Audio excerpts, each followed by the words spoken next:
In today's video, I'm going to teach you how to share a PowerPoint presentation on WhatsApp Mobile. If you've ever needed to quickly send a presentation from your phone, this tutorial will walk you through it clearly and simply. We'll start by saving your PowerPoint to your device, then attach it in WhatsApp so your contact or group can download and open it as a .pptx file. First, open the PowerPoint project you want to share on your mobile device. Make sure it's the final version you'd like to send. In the PowerPoint app, look for the three dots or the main menu.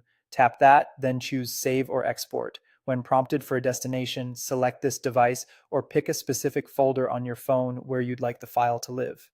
Confirm the export, and PowerPoint will save your presentation as a .pptx document on your phone. Take a moment to note the folder name so you can find it easily in the next step. Common locations include Downloads, Documents, or a PowerPoint folder within your Files app. If your presentation includes large images or media, keep in mind the file might be bigger and take longer to send. Next, open WhatsApp on your phone. Navigate to the chat or group where you want to share the presentation. It could be a coworker, a client, or a class group, wherever the file needs to go. Make sure you're in the correct conversation so the document lands with the right audience. Now attach the PowerPoint file. In the chat, tap the paperclip or attachment icon.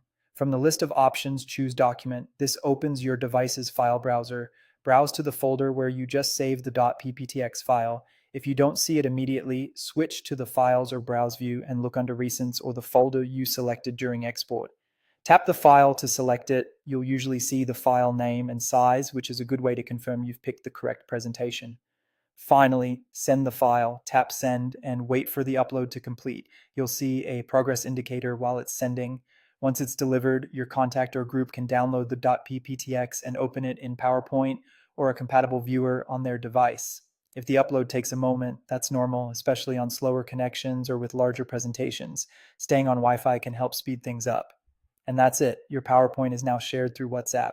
If you found this tutorial helpful, don't forget to like this video and subscribe to my channel for more PowerPoint tips and tutorials.